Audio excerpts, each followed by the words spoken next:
One of the things about our show is it's going to be unique. You are what you do. You can say any amount of things that you want to say, but what you do is what everybody sees. People are like, oh, I'm just going to JV it. Like, let's just JV it. Like, what the hell does that mean? I cannot tell you how excited I am to hang out with you guys today. So thank you so much. Well, then that end buyer could come back and say, well, I didn't fully understand that it was subject to. That's not a thing. Like, the SEC has thought of all of these things. They've been here since 1932. And you can do what you want with your property. Buyers have time, they have negotiating power, they have options. Oh my gosh, I am blown away by your inexperience, and they've been in business 20 years. And that includes things other people put on your property, right? It's your property, Leo, okay? Suddenly Cousin Jimmy's in a lawsuit. A novation is replacing one contract or one obligation with another. Out with the old, in with the new. Yes.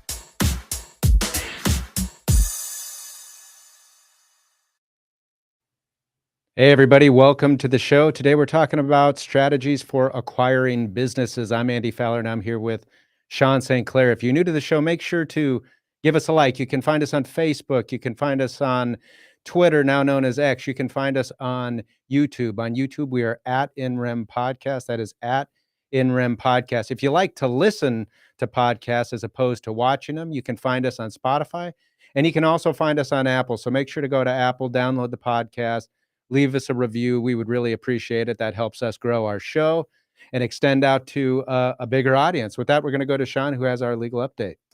Thank you, Andy. So my legal update today continues in my what if question series here. And so my what if question of the day is, what if a seller becomes incapacitated after the seller enters into a purchase contract for their property?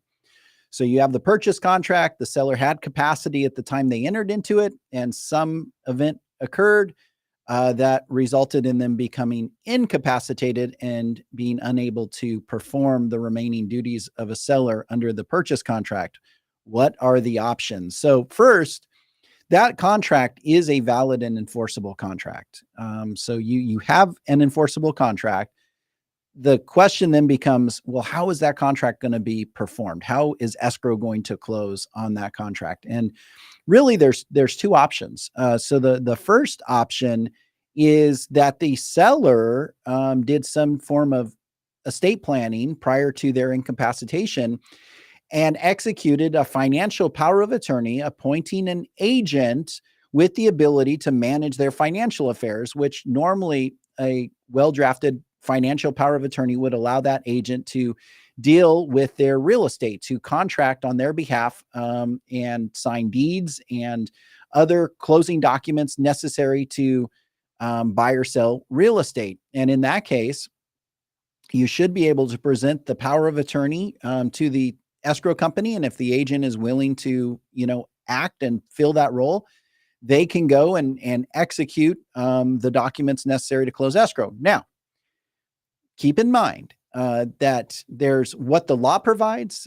and what the title company will ensure. And sometimes they're not always the same, because title companies can be conservative and say, well, we need to make sure that this power of attorney meets our requirements or meets these certain requirements, or that the seller had capacity at the time that they signed the power of attorney, et cetera, et cetera, et cetera. And so they may, require additional proof, additional documents, items to accept and allow that power of attorney to be utilized. But most of the time, if the power of attorney is well drafted by an attorney, the title companies will accept that power of attorney and allow the agent to close escrow, even if the seller has become incapacitated. If there is no financial power of attorney, or the title company is not willing to accept the financial power of attorney, then you have to go into court and open a probate proceeding. And even though the seller is still living, just incapacitated, we still call it, at least here in Arizona, a probate proceeding. And somebody has to apply and be appointed as their conservator. Now, if the only reason you're appointing a conservator is for the purposes of selling real estate, we had Lou Silverman on a while back, and Lou discussed the idea that you can go in and just do a single purpose conservatorship where all you're doing is asking to be appointed for the simple purpose of closing that transaction. And it's not as cumbersome, it's not as difficult, it's not as time consuming or costly to do that. However, maybe the seller is fully incapacitated and somebody needs to manage their financial affairs. And we're not just looking to close the real estate. We need somebody there who's going to basically take over their finances and deal with all of their, bills, and maybe they have businesses, maybe they have, other obligations, expenses that just need to be dealt with. In that case, then you're going to do a full-blown conservatorship, have somebody appointed. But once that person is appointed and the letters of appointment are issued by the court, you take those certified letters and you deliver them to the title company. And then that person that's appointed as, their conservator, their agent, has the ability then to close the transaction. So long story short, you have, if the seller becomes incapacitated after entering into the purchase contract, it's still a valid purchase contract, and you can close escrow if there's a valid financial power of attorney that the title company will accept, or if somebody goes into court and is appointed as the conservator for the seller, and they will then have the power to close escrow. Sean, I think what is so important about this legal update is the fact that in estate planning, what often goes undiscussed is the planning leading up to death.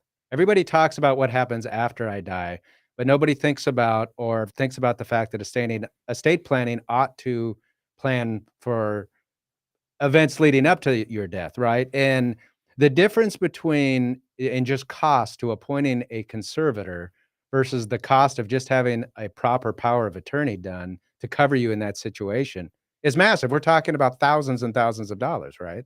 Oh yeah, significant. Because the thing with a conservatorship, especially if it's going to be a full-blown conservatorship, is you're not just hiring one attorney. So the conservator hires an attorney to go and file the probate, but then the court is going to appoint an attorney. We call it a guardian ad litem for the quote unquote ward, or whoever is incapacitated. They have to have their own representation. And so you then appoint an attorney to represent them. So now you have two law firms that are having to be compensated as part of this process. And so once the conservator is appointed, they're expected to use the assets of their principal to pay for the attorney that represented their principal during the probate proceeding. So, the costs are significant versus a financial power of attorney. You're talking less than $1,000 to go and have that document prepared. Now, I don't recommend just going and saying, oh, well, for estate planning purposes, I'm going to go and just have a financial power of attorney prepared. I mean, yeah, you can, and people do.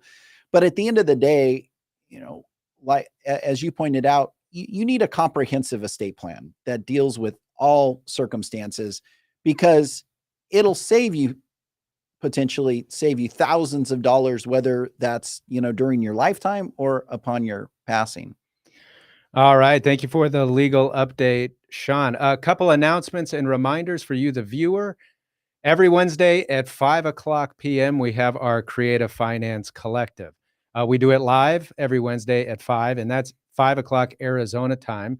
The reason we do it live is because we want to make it available to you, the listener, to engage and ask questions. So what is the Creative Finance Collective? It is a collection of professionals that are in the creative finance space, and they are professionals from a variety of different jurisdictions. We've had lawyers, of course, from Arizona and Georgia, Alabama, Ohio. We've had lawyers from Texas, California.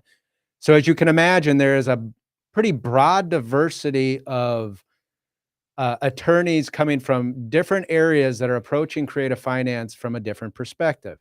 And what that allows us, obviously, as lawyers to do is kind of talk shop and to discuss how we can make each other's forms better, how we can deal with the coming trends in creative finance that are coming down the pipeline, or where we can see last week, we talked about regulations that were happening in a particular state. Well, a lot of times where you start to see regulation happen in one place, it it becomes contagious and you start to potentially see it in other areas. We've seen that in the area of wholesaling, for instance. So it gives us an opportunity to talk through those things, but it gives you, the listener, the opportunity to listen and to have captive anywhere from 3, 4, 5, 6 lawyers at a time, captive to ask them questions. Now, we may not be lawyers in your state. We might give you a general answer and direct you to talk with a lawyer in your state, but that's invaluable information that you have at your disposal. So make sure that you're there at 5 p.m. on Wednesdays for the Creative Finance Collective. Sean, what have your thoughts on the collective and how has it benefited you? I mean, it's been huge for my practice. I mean, there's almost every week I receive some nugget from the other attorneys where I, the next morning, wake up, jump into my forms and make some revision or change or add some clause to my forms. It's invaluable. And, the idea that our audience can sit around or sit and watch and have a front row seat to attorneys within the real estate investor, the creative finance, the syndication space, who, really understand, what they do. And they're, in my view, the leading attorneys in these areas, nationally, to have them, and be able to watch them discuss the differences in laws between the states, what they do with certain forms, with certain structures, how they handle certain transactions, certain situations. It's huge. And then you can ask questions as well. So for me, it's been invaluable. I love the audience participation, but just for my practice alone, it's added significant worth and improved my practice and my forms tremendously. Yeah. So make sure to join us every Wednesday at 5 p.m. And be ready for your questions. We'll be taking them then. With that, our discussion today is strategies for acquiring businesses. And we're going to be taking questions in the final 15 minutes of the show. I'm going to turn it over to Mayu, who can give you directions on how to go about posting your questions. All right. Good morning, everyone. You know what time it is. We are up bright and early, 10 a.m. for the INREM podcast. As always, Andy, Sean, and our guests are here to answer your questions live on the show. Today's topic is strategies for acquiring businesses. If you're watching the show live, whether it's from YouTube or Facebook, and you have a great question in mind, be sure to leave it in the comments. We only take about 10 to 15 minutes at the end of the show, so don't wait. If you have a great question in mind, drop it in the comments below, and we'll try to get to all of them at the end of the podcast. So let's not wait any further today, Andy. Let's hear a little bit more about strategies for acquiring businesses. All right, let's do it. So today, joining us to talk about strategies for acquiring business is investor and entrepreneur Abraham Gray. Abraham, thanks so much for joining us. We really appreciate it. Yeah, thanks for having me. Yeah, so we're going to get into all that you do, but why don't you tell us and our listener a little bit how you got into doing what you do, which is investing and being kind of a serial entrepreneur? Yeah, so since I was 15, I started my own business, and since then have bought a lot of businesses. My first business was with sports cards. I collected sports cards when I was younger, and I turned that into my first business when I was 15. From sports cards, that went into other collectibles and then other businesses. And once I started buying some competitors out, I realized how advantageous that is. And every other business since then, I'm 48 this year, so for 33 years, I've just been figuring out good businesses to buy and then just buying competitors out and growing my existing businesses. So as part of the businesses and industries that you've gotten around to investing in, does that include real estate investing? Yeah, so I started doing real estate investing when I was 22. So about 7 years after business, I had some friends of mine that were doing really well with real estate. And they said, you should diversify. You should put some money into real estate. You can have this cash flow with rentals and, it appreciates and all these other things. And I was like, oh, that's a great idea. I was making so much money in business. I had extra money to put into other stuff. And since then, I got hooked on real estate. And ultimately, that's how I met you guys. I joined Sub2 with Pace, back in 2020. And then we connected. And you guys actually helped me out on a few situations I had that, I couldn't sell properties because there were things wrong with the deed and this and that. You guys came in and solved everything, which was awesome. So yeah, that's kind of how we met. So it's not just real estate though. You're pretty diversified in what kind of businesses you look at. You even have an axe throwing business, as I understand it. Yeah, I have everything now. Like when I first started, I only really did what like I kind of enjoyed or had experience in or had other friends that, were able to teach me. But over the years, I kind of just started doing a little bit of everything, because once you know business, then you can start doing all kinds of industries. So I literally have a ton of entertainment concepts. I have some food stuff. I have, retail stores. I have online stuff. Obviously, a lot of real estate, a lot of construction, home services, a lot of, gyms. I have a lot of gyms. So a little bit of everything. If I find something that's profitable, I just go after it. Now, I know you've got a significant presence on YouTube. Why don't you tell our listeners about that, what you do there, and how they can find you? Yeah, so on YouTube, for years and years, I've had people say, man, you need to post videos, show what you do. You could show people and they could learn from you, and you could build a broader network. And I just didn't think it was that important. And about 15 months ago, I finally decided, okay, let's get a YouTube. So I started my YouTube about 15 months ago. I post like 2 long videos every week, long 10-minute, 12-minute videos that talk about different businesses I bought, how I bought it. And most of the businesses that I buy now are, millions of dollars. That's not what the businesses I'm paying for, but I'm using none of my own money. So I every single one's a little different. So I kind of post like how I did, how I bought different businesses and how I was able to come up with the money without using mine, how profitable they are, and what I target. And then of course, I post a lot about different real estate deals. We do a lot of sub-2 deals, a lot of finance deals, innovations, and then cash deals that are fix and flips. So I post stories about that, and then just about life, like how to be better in life and with every aspect. And it's just my name, Abraham Gray. I have like 17 or 18,000 subscribers, something like that now. But it took a while to build it up, and every week I just keep posting more stuff. And that's at Abraham Gray? It's just Abraham Gray, Abraham Gray on YouTube, yeah. And then, I post, of course, shorts on all my social medias. I like to have as many friends as possible on Facebook and on Instagram. It's Abraham Gray Official. But my plan is just to grow the social media, the YouTube, talk on more podcasts with cool people like yourself. And I speak at a lot of events over the last few years. So it's pretty cool. That's how I build, my network and how I get a lot more deals. Yeah, so I was going to ask you that as well. You like to organize business conferences or creative business conferences as well. Tell us a little bit about that, and if you got any coming up, and what it's like to be a part of that. Yeah, so what I've noticed is, I've been big into real estate and big into business for the last 33 years, over 25 years for real estate. And what I've noticed is there's so many people that teach real estate. There's only a few really, really good ones, but there's hundreds of people. But when it comes to business, teaching people how to buy businesses and how to value them, how to find them, how to find the good deals, how to not use your own money to buy them. There's very few people I saw that taught that. So in 2020, I started doing these events where I started teaching literally from A to Z everything about buying businesses. And one of the people that I looked up to that was a mentor of mine that was one of the few really good people that had done it, we got together and we started doing these together. And since then, me, Carl Allen, who's the person that I learned a lot from, and then Pace Morby, all 3 of us do these together now, and it's super fun. We do like 3 a year.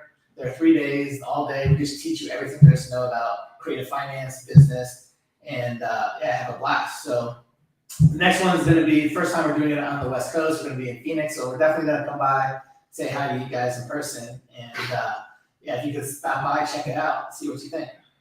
Cool. Now, I'd be remiss if I forgot or failed to ask you about it, but we want to know. Tell us about your mixed martial arts background. Yeah, so ever since I was a little kid, I always wanted to, be able to protect myself and, feel good, confident. If you know that you can protect yourself, you feel confident about yourself. So I started doing karate when I was really young, like in my teenage years. And I did it for like 5, 6, 7 years, and I kind of quit. And then when I had my first kid, like 15 years ago, they got into it like when they were a couple years old, and I got back into it. So for the last, I would say 12, 13 years, I've been doing martial arts like every week, multiple times a week. And at some point, I was like, let me test myself against other people. I want to see kind of how I stand against other people that do it. So I was like 38 years old, and I just took like the fight. I took a cage fight, an MMA fight, and it was fun. I got to see where I was at, and then I did 6 total fights. But now I'm 48, so like it's kind of like too old. My last couple of fights were like 5 years ago, but I did them against people that are my age, so it was kind of more fun. I'm not as quick as I used to be, so like these young guys, man, they're kind of quick. Yeah. I've got a couple kids, and one of them's approaching 18, and I recently realized the point at which he had surpassed me physically. He doesn't know that yet. Well, he probably knows it, but I haven't told him that, but he's there. So let's get into our topic today. I know you're a business guy. You like to start them. You like to acquire them. Approximately how many businesses would you say you've acquired throughout the years? It's in the hundreds for sure, in the high hundreds. I mean, I have had definitely over 500 or 600 businesses since I started business when I was 15. Currently, I probably have about 40, but I'm always buying more, and I'm always, selling some too. I don't sell them as much as I buy them, but when the right opportunity comes and the right person gives me the right offer, or if it's a business I just don't enjoy anymore, those are the ones that I'll sell. But I'm always aggressively trying to buy more. Now, given that you've acquired over 100 businesses, so you've been doing it for a while here. Yeah. Inevitably, you're going to have some regrets. Are there any industries you've gotten into, or particular businesses you think back, oh man, I'd like to have one back? Yeah. So everyone has regrets, and the thing is what do you have regrets about? You have regrets about your mistakes. I mean, I probably have had more mistakes and more losses than those people because I tried so much stuff. So I would say my biggest regrets are some of the businesses I did early on where I didn't know enough about it and I just thought it was a good industry, or I partnered with the wrong people. That was a big one. Partnering with the wrong people is like marrying someone that you're going to fight with all the time, right? So I would say making sure that you have the right partners. Don't just team up with anyone. Make sure that you have an operating agreement. Make sure that everything's spelled out what everyone's supposed to do. Make all the legal stuff. Just make sure that you're protected, everyone's protected, and then you have less headaches. Make sure that if you put all the money in, you're super protected. You always want to get your partner or someone to put at least some of the money in, if not, split it with you. But these are all learning things, from my teens and early 20s that every year I got better at it. Now I teach people not to do the stupid stuff that I did. But those are probably, like, in general, the biggest problems. Well, I think one of the common themes we get from most people, and a common theme that probably I think Sean would agree with me on, if you've been in business, one of your biggest teachers is are your failures, right? It's your most valuable education. Take whatever you learn in college and times it by about 100, and that's what a failure will teach you. If you allow it and not let it take you down. Has that been your experience? Oh, 100%. So you learn more by the mistakes you make. And the thing is, when you make mistakes, you got to make sure you don't make the same mistakes over and over. And the really important thing is to make sure that your risk reward makes sense. So like if you're doing, you can try a whole bunch of stuff, but when something starts not going right, you got to know when to cut it off. When something's good, just go the whole way, ride it the whole way and make a ton of money. So, in theory, you could start 10 different businesses or buy 10 different businesses. And as long as, 8 of, even if 8 of them end up not doing well, as long as you lose a small amount of those 8, but you make a ton on the couple that do well, you're still going to be good. So it's fine to take many risks, to try lots of things. You just got to be careful and know when to cut off a bad business or a bad whatever you're doing. And you got to know how to maximize the good ones. And then it doesn't matter. You can literally fail 80% of the time and make a ton of money. Abraham, if somebody's starting out, they have done some real estate investing, but they're like, I think I want to start acquiring businesses. I want to go acquire my first business.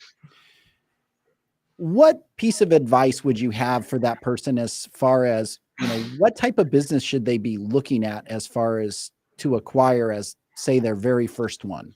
Yeah. So I think that everybody that does real estate has a big advantage into doing business because there's a lot of similarities. So you're already going to have a big head start. But as far as if you want to do business and you haven't done it before, it's your first one, I would definitely say 100% go after something that you already have some experience in, that you have knowledge at, that you enjoy doing, and that maybe you have friends or mentors or someone that knows about it that can help you if you need help, maybe a family member. But don't just go into something that you don't really have any experience in, especially if you don't enjoy it and you don't have anyone to help you. That's the recipe to disaster. So if you enjoy it, you have some experience, and know other people that can help you, those are the types of businesses that you do it. And then the other exception would be just something that you feel just you're getting a really good deal on. So and when I say a really good deal, that you don't really have to spend any of your own money, you're not risking much. So if your risks are very low, time-wise and money-wise, those are another type. But really the most important thing is the experience, what you enjoy, and have people that can help you. So there's generally two ways to go about purchasing an existing business. So the first is where you go in and you simply buy the assets of the business. You take over the assets. That could even include, the intangible assets like goodwill and websites and phone numbers and things like that. Another is to go in and say, I'm actually going to buy the ownership of the business. So this is a going concern. Generally it's going to be held in an LLC. I'm going to buy the membership interest in the LLC. Of those two different ways, and there might be other ways out there, but those are kind of the two, tried and true methods. Of those two ways, which one do you prefer and why? So those are pretty much the two really only ways to buy it: stock purchase or asset purchase, right? Right. A stock purchase is when you buy everything, like you buy the LLC, you own everything, and then stock. So I actually probably buy half, with my stock purchase and half asset. So it depends on the business. If it's a very good, thriving business that's been doing really well, I usually will buy those more as a stock purchase. But if it's like a business that I could see could potentially have had problems in the past, maybe some liabilities I don't want to have to do a lot of research into, I'll do it as an asset purchase, because an asset purchase, you can do a lot less due diligence and you can just take what you want. And a lot of the businesses I've been buying lately are like what I call bolt-ons, which is like a similar industry with something I already have. And I'm just taking what they have and adding it to mine.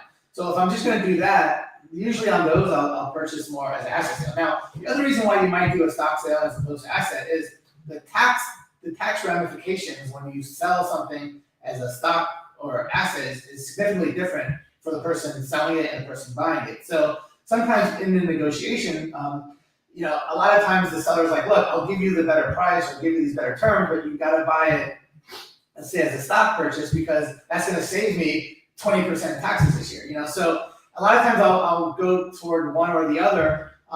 If there's a benefit for the seller, benefit for me, or if I feel like I don't want to, deal with potential liabilities.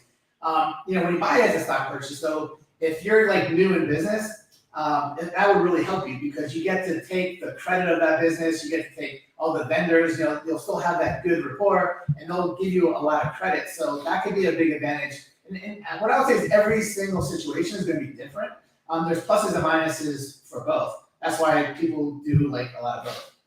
Right. And so just to kind of break it down for our audience here, an asset purchase allows you to basically purchase the assets minus any liabilities. So if the business owes a bunch of unsecured debt, they have creditors, they have other people that, aren't secured by the assets that you're wanting to acquire, you can just buy the assets and set the liabilities aside. You don't owe that money.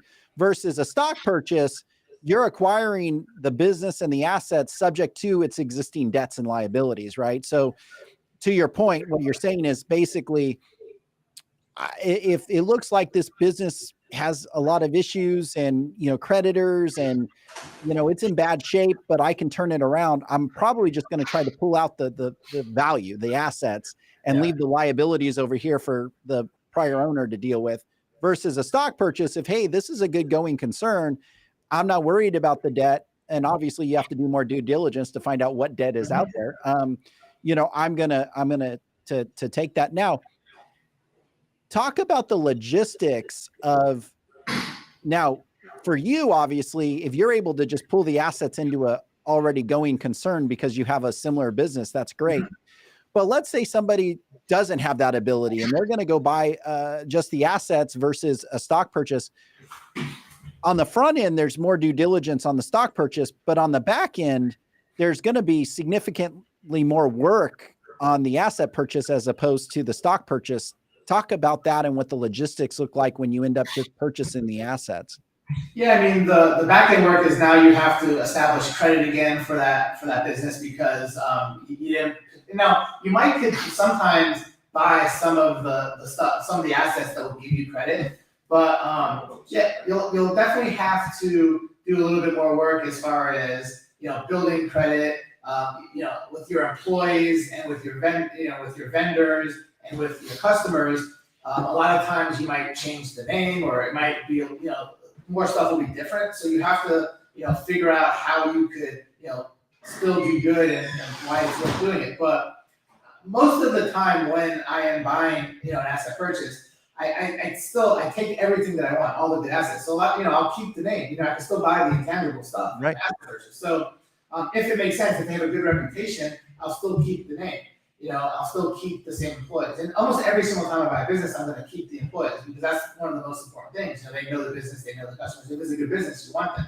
So, you have to figure out what type of stuff you don't want when you buy a stock purchase and make sure you're taking the right stuff and leaving the right stuff behind so you don't put yourself in that situation. Yeah. So on an asset purchase, you probably need a new EIN, a new bank account, a new merchant services account, a new payroll account. There's a lot of things versus if you just buy the stock, you can take it with those things already set up and, prepared and ready to go. A lot of times when I buy an asset purchase, I'll keep the name. What I'll do is I'll get a new LLC, new EIN, but it'll basically, people won't even know the difference. Like I'll have the same name, I'll change one little thing and people won't even know the difference. If I want to keep the name.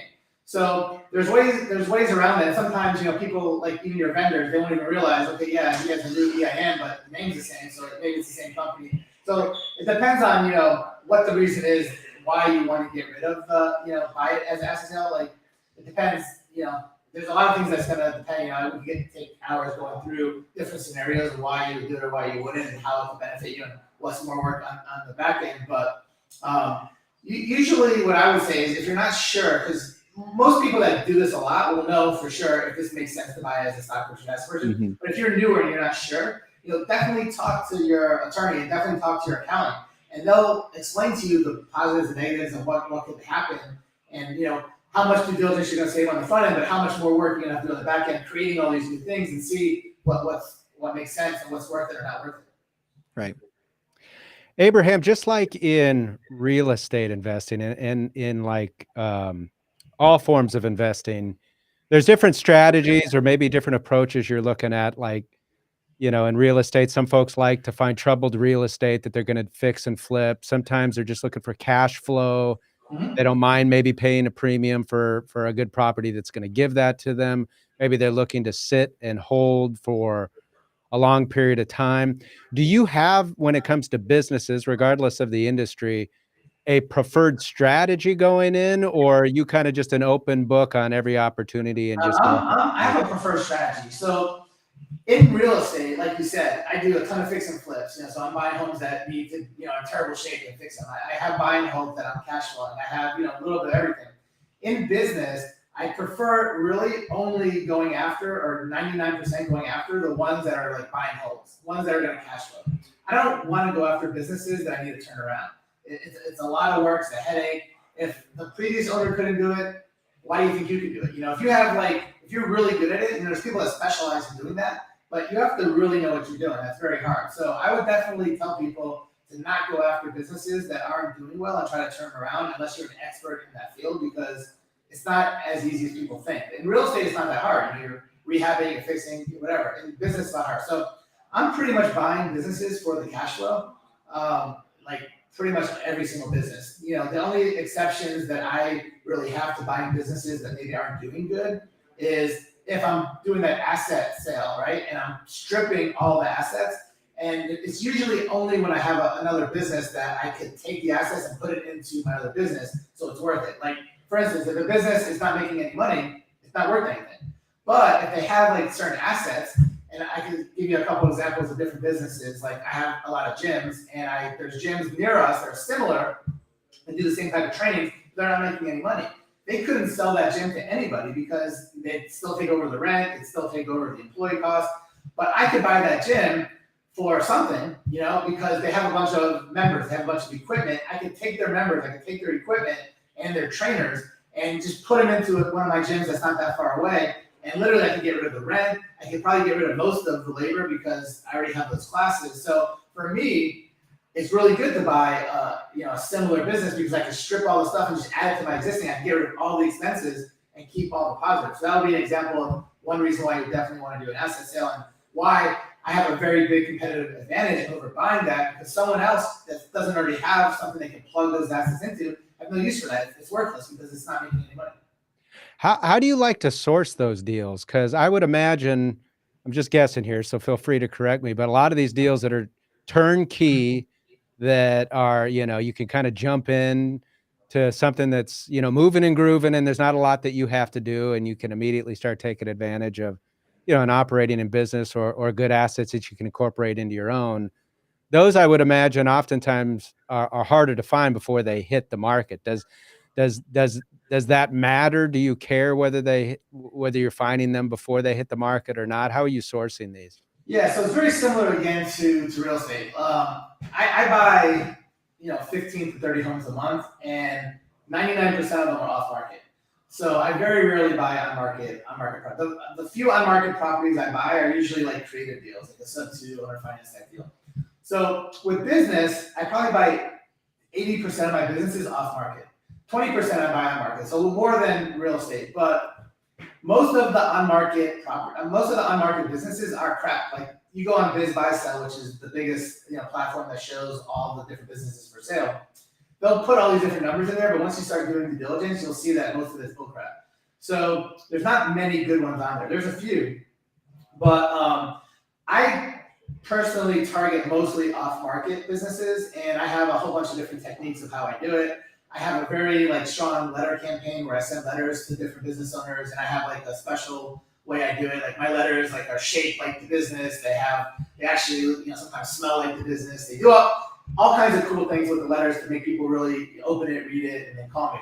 But I have a LinkedIn campaign I do a lot of different things on social media. We have an email campaign, we have a text campaign, and then just a lot of networking events. And then of course, we look on like Craigslist and Zillow's and not that's for property, but there's other similar sites for businesses. And then we'll look on Biz Buy Sell. Now, when I do usually buy, the 20% of businesses I buy that are on market, I have a different strategy for those. Like typically, it's very similar to real estate.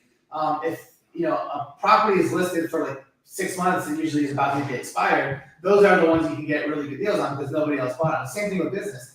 I usually wait for businesses to be listed for 10 months or longer, and I know that person is super motivated. They'll give me the most creative deal possible because if they only have a couple choices, if it's been listed that long, they either got to keep running it, which obviously they don't want to because they have it for sale, or they got to shut it down because they can't sell it. So they don't want to shut it down. They don't want to run it.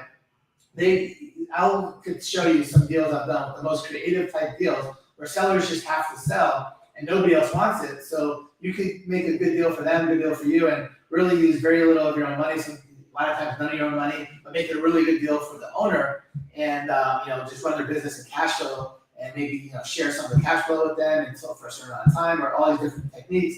And that's kind of how I go about buying. 80% off market, 20% on market. The ones that are on market, wait until they're super motivated. Just like in real estate, you can only buy properties if people are motivated. It's the same in everything.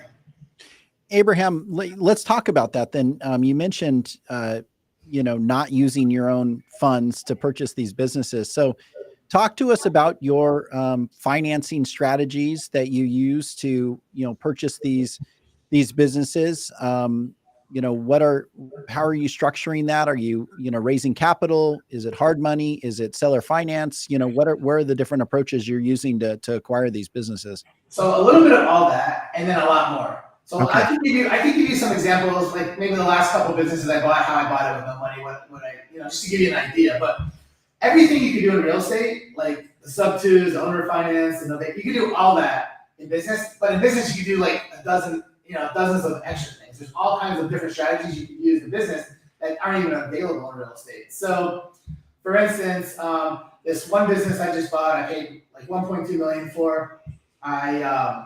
I got the real estate with it. So they had this real estate that was worth $400,000. On this particular one, I was able to get the owner to finance $800,000 owner finance, and then I was able to get a loan from the bank for 80% of the real estate, so that was $320.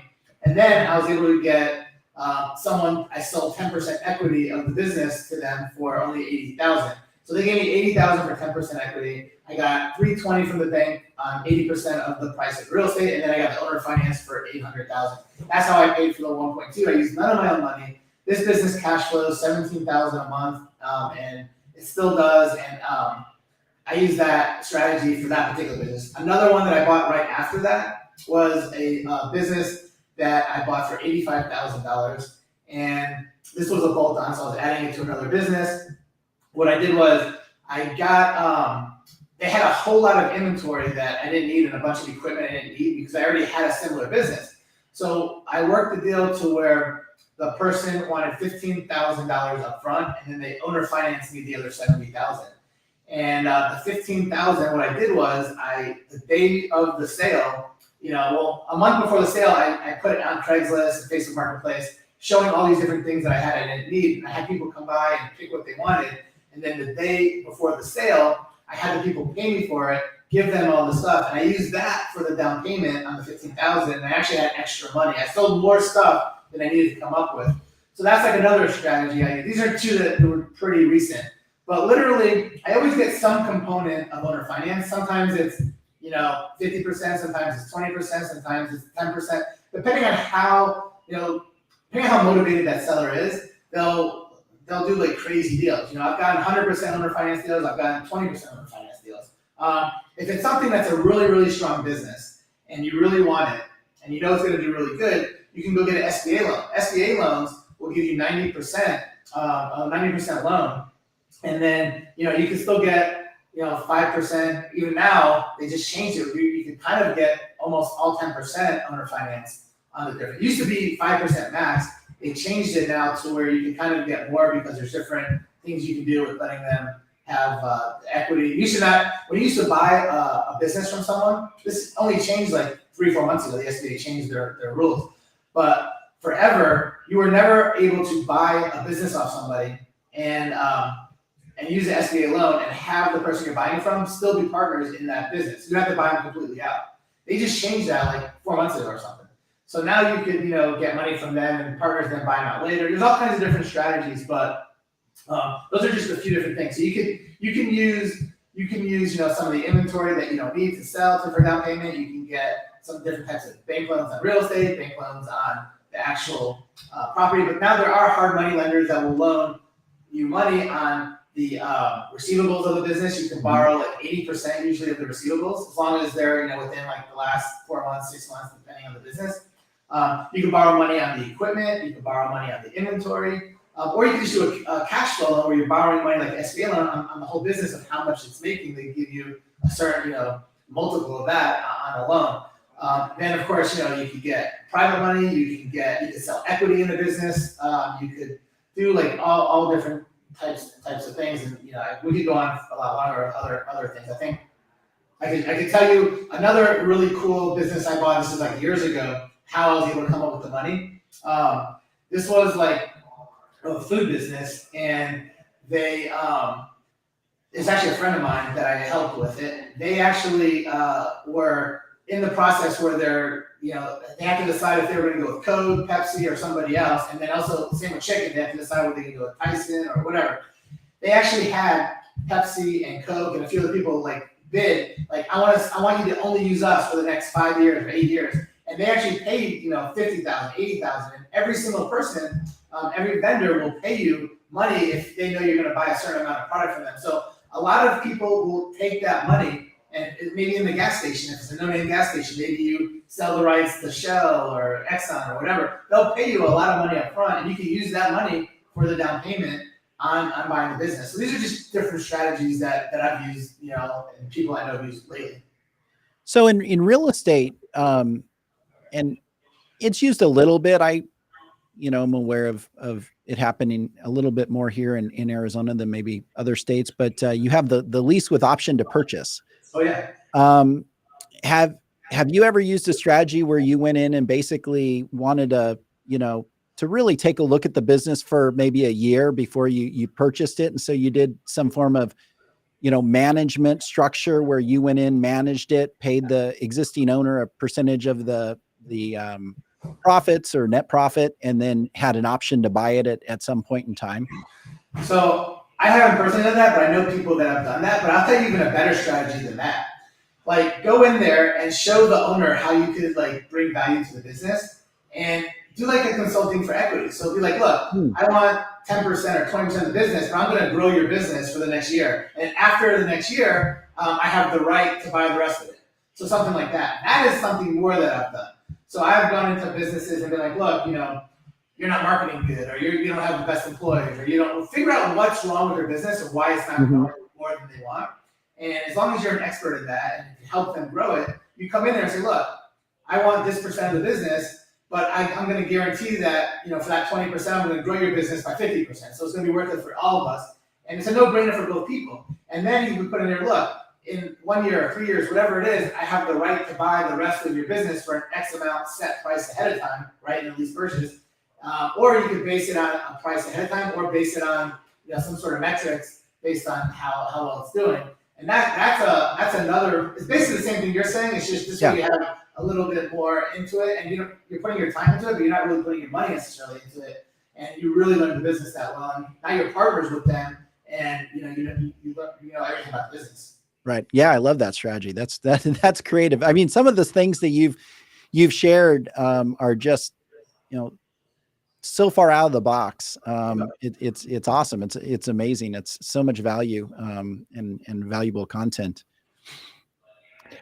Abraham, so talking about purchasing businesses and the purchase agreement itself. So, well, let me back up even more. You mentioned partnering and wanting to find businesses that are, good businesses, cash flowing right out of the box. How important is it to you to partner or just buy maybe a fractional interest, maybe a half interest in a company, and partner with the current owner, so you can take advantage of their expertise? Or do you prefer really on the front end to kind of bring in your own people on the deals? So one of the main reasons why I buy a business is because they have a whole crew, a management team in place. So it's very rare that I'll buy a business, even no matter how good it is, if they don't have anyone in there that's like to manage the business and run it. So like if the owner does everything and is like the face of the business, that's almost like a pretty big deal killer for me. But I have actually bought businesses where I left the business owner there and we partnered for some short amount of time, almost like the lease purchase you were talking about with the right, to buy it out at some point. But I prefer just to buy the whole business. I'm not saying that I'm going to buy it myself. I might have partners that I buy it with, but it's usually like other people that I know that have done other stuff with. I know they're good partners. I know that we're going to, come in there with a game plan to grow the business. But I make sure that every single business I buy has that person in place that can run the business, and then a management team. We didn't talk about it, but that's one of the reasons why I target businesses that are making over a certain amount, because small businesses a lot of times they have the owner operator that do everything. So those businesses aren't that good. It's once you get to you're doing hundreds of thousands of dollars in profit a year, those are the businesses that will definitely have management in place and all these other layers that you need, because you don't want to buy a job, you want to buy a business. So that's kind of the way I look at it. And then the only businesses I buy that don't have that key person in place, again, is those bolt-ons where I'm able to add to my existing business. So I already have people that can do it because I'm already in a similar business. But if it's not that case, they have to have a good management team in place. Yeah, that makes a lot of sense. In your experience, where is that kind of threshold at in terms of value of purchase price, where you're going to see that? Yeah. So what I've noticed is businesses that are making less than $10,000 to $15,000 a month in profit are usually more, owner operated. The owner does everything, and when you buy it, you're kind of almost buying a job. Once a business is making in the six figures a year, a couple $100,000, $150,000 a year, a lot of those are where they start being where they have management teams in place. And if I would say, that's a business that's doing $500,000 in gross, $150,000 a year in net profit is where it starts. And then of course go up from there. But then, once you get to too big, they become not good either, because, once you get to a business that's doing $5-10 million a year in profit. Now those start becoming a little tougher to buy because you're not dealing directly with the owners. You're dealing with like corporations, and then it's harder to do these creative deals. And then there's all these bigger hedge funds and people like that, private equity groups that will pay like a higher multiple. So typically under 10 million in profit, under 5 million is pretty easy, but definitely over a couple 100,000 a year in profit are kind of like my bread and butter. But you could do it with bigger ones, and again with smaller ones, you just gotta be careful because you might be having to run it a lot. So let's talk about some of the negotiation points that you're going to think about and consider in your deals when in the purchase agreement. So how important is it to you to have a non-competition provision? It's crucial. You have to have that. I mean, if you don't have that, you're really not, you could get screwed the next day, so that's super important. Yeah, that would make sense. And for the listener, if you're not familiar with that just means restricting the selling owner from walking down the street and setting up axe throwing shop number 2 and competing with you, right? And I go a few steps further in these non-competes. A lot of people have non-competes. You're not allowed to do it. You're not allowed to do it within 3 years or within 20 miles or all these different things. That's common. I go further in my non-competes, and I put in there exactly what happens if you do it. So a lot of times people kind of put you're not supposed to do it and put like a vague thing of what happens. I put, look, if you do it in this amount of time, in this period, you have to pay me $500,000. Like you're owing me $500,000, or you're gonna owe me $1 million or $300,000, depending on what they're doing and how bad it is. Like if you break it, fine. But if you don't put exactly what the penalty is, then you have to go, hire attorneys, and you have to go to court. It's really expensive, and then it's up to the judge of what really is going to happen with that non-compete.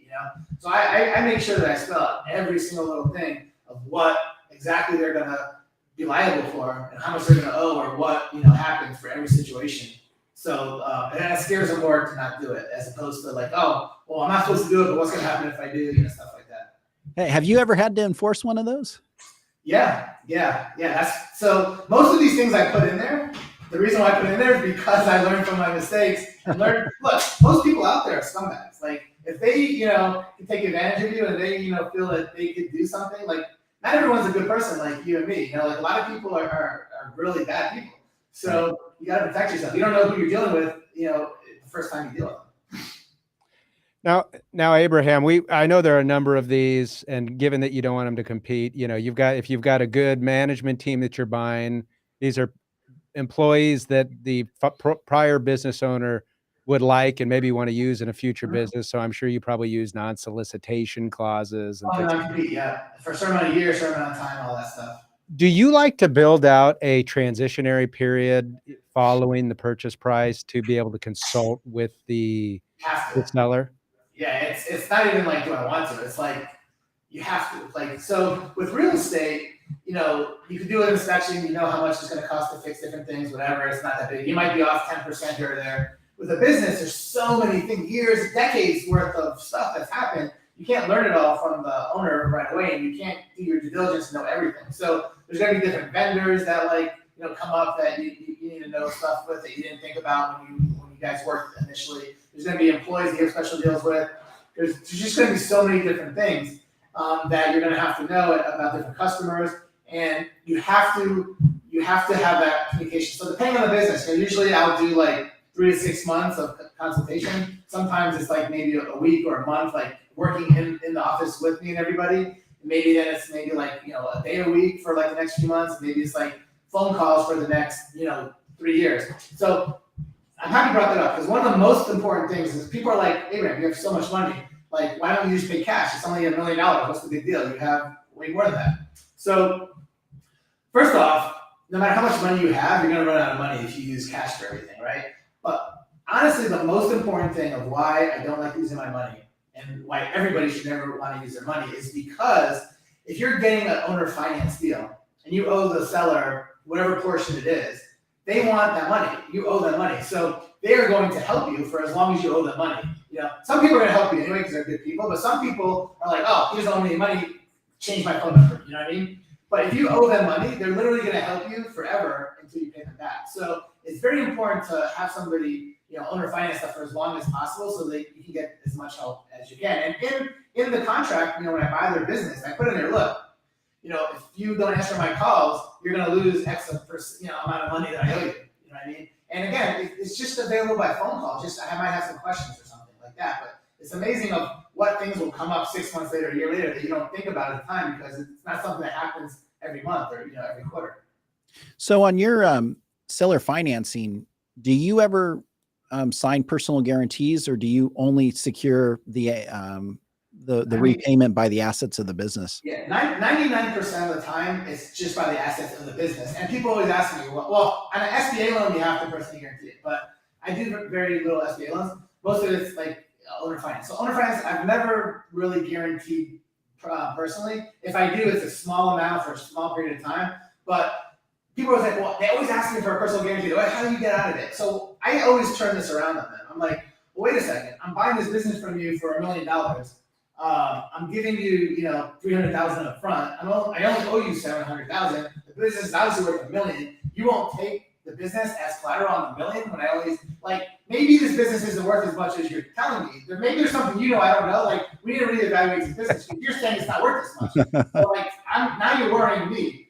If that's what you're saying, then maybe I need to pay you a different price. And then they usually come back, oh, no, it's definitely worth it. And then another thing that they'll say, well, I know the business is worth that today because I'm running it. I'm going to run it the same way. And, it's not going to go down but you're running it. I don't know. You might do something crazy with the business. And then I just say, well, look, my intention is to grow this business to do a lot better. I'm not going to change anything you're doing. You tell me everything you're doing that you think is good. I don't want to change any of it. I'm not going to get rid of any employees. I love your employees. That's the reason why I'm buying it. I literally don't want to change anything. The only thing I'm going to eventually change are you told me that you don't want to do any marketing. I might add marketing. I might add this. So I'm going to tell them the different things that I might change. And it's all stuff that they're the ones that told me that I should change at some point. So everything they told me that I shouldn't change, I'm not going to change. And, I could basically, no matter what you tell me, counter it with something that you're going to be embarrassed that you even asked me that question. Interesting. So give us a quick rundown. I know every business is so different in terms of how you might approach this, but give us a rundown on how much time you like to build out for due diligence and what generally the due diligence period looks like for you. Yeah, so the bigger the business, the more due diligence. Obviously, if it's an SBA loan, where I'm personally guaranteeing it, the due diligence is going to be crazy. The SBA is going to spend 3 months doing their own due diligence as well. If it's an owner finance deal, and I don't have any personal guarantee, and it's a smaller deal, and it's an asset purchase, I do a lot less due diligence. So it's really going to depend. But honestly, the ones that you're going to personally guarantee, which are the SBA type loans, you have to do a lot of due diligence. You're going to have to check, what type, you're going to have an attorney, go ahead and pull every single thing that happened with that business over the years. Do they owe money to? Are there any lawsuits? All this stuff. Your accountant's going to have to do all kinds of, double check all the P&Ls and the tax records and the bank, how much money went in and out, make sure it all matches. And then, of course, there's reasons why some things don't 100% match. They have to explain it, and it has to make a lot of sense.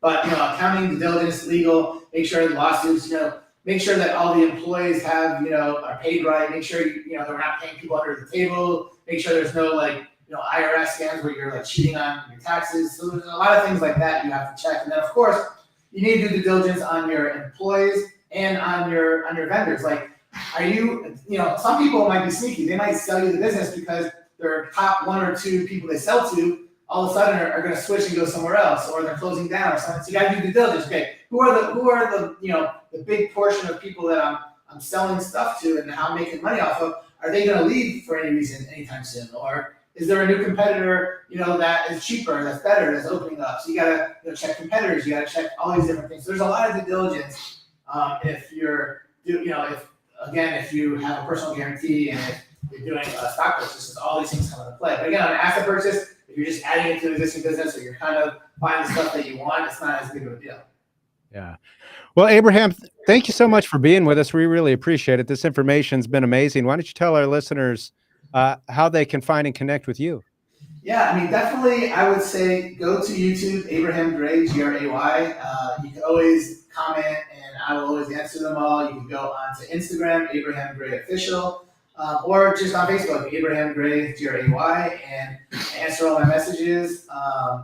And, I do these events. You can always check on my Facebook and Instagram. We post about the different events I do 3 times a year. And if you want to learn about business and being creative and how to use, none of your own money to buy business, real estate, all that stuff, that's all we teach. All right. Abraham Gray, everybody, investor and entrepreneur. Thanks so much. Look forward to doing it again with you sometime. Yeah, thanks for having me. It's fun. All right. Have a good one. With that, everybody, that is our show. Make sure to join us tomorrow at 5 p.m. for the Creative Finance Collective, and next week live at 10 a.m. every Tuesday. We'll see you next week. Have a good day, everyone.